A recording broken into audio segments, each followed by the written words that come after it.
विवाह के दिशा की जानकारी ज्योतिष आधार पर। कुंडली में जब सातवां भाव जो होता है वह भाव विवाह का तथा साझेदारी का ही कारक भाव माना जाता है। विवाह की दिशा भी मुख्य रूप से इसी भाव में जो राशि तथा सातवें भाव पर स्थित ग्रह पर ही निर्भर किया करती है। कुंडली में ज्योतिष के आधार पर कुल 12 राशियां होती हैं, जिसमें इन राशियों को मुख्य रूप से 4 प्रमुख दिशाओं में बांट दिया जाता है। पूर्व दिशा, इस दिशा में जब कुंडली में 1, 5, 9 भाव यानी मेष राशि, सिंह राशि, धनु राशि होती है, इन्हें हम पूर्व दिशा की राशियां कहते हैं। पश्चिम दिशा, इस दिशा में जब कुंडली के तीसरे भाव, 7वें भाव, 11वें भाव यानी मिथुन राशि, तुला राशि, कुंभ राशि होती है, तब इन्हें हम पश्चिम दिशा की राशियां कहते हैं। उत्तर दिशा, इस दिशा में जब कुंडली में चौथा भाव, 8वां भाव, 12वें भाव यानी कर्क राशि, वृश्चिक राशि, मीन राशि होती है, तब इन्हें हम उत्तर दिशा की राशियां कहते हैं। दक्षिण दिशा, इस दिशा में जब कुंडली के दूसरे भाव, छठे भाव, 10वें भाव यानी वृष राशि, कन्या राशि, मकर राशि होती है, तो हम इसे दक्षिण दिशा की राशियां कहते हैं।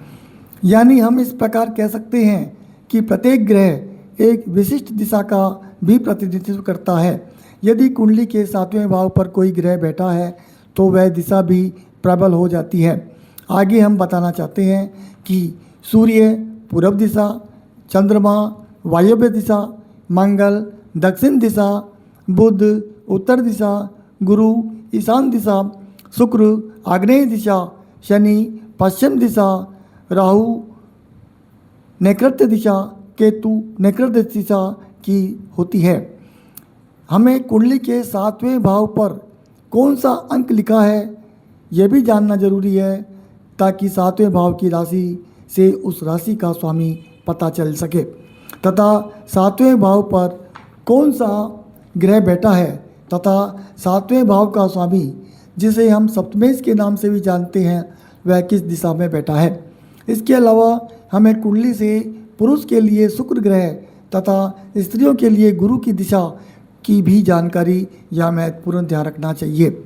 इस प्रकार हम कह सकते हैं कि सप्तम भाव का स्वामी जो सप्तमेश कहलाता है, वह कहाँ पर स्थित ग्रह है। यदि वहाँ एक ग्रह एक ही है उस दिशा की तरफ, तो यह संकेत कर रहे हैं तब विवाह उसी दिशा में होने की पूरी संभावना हो जाती है।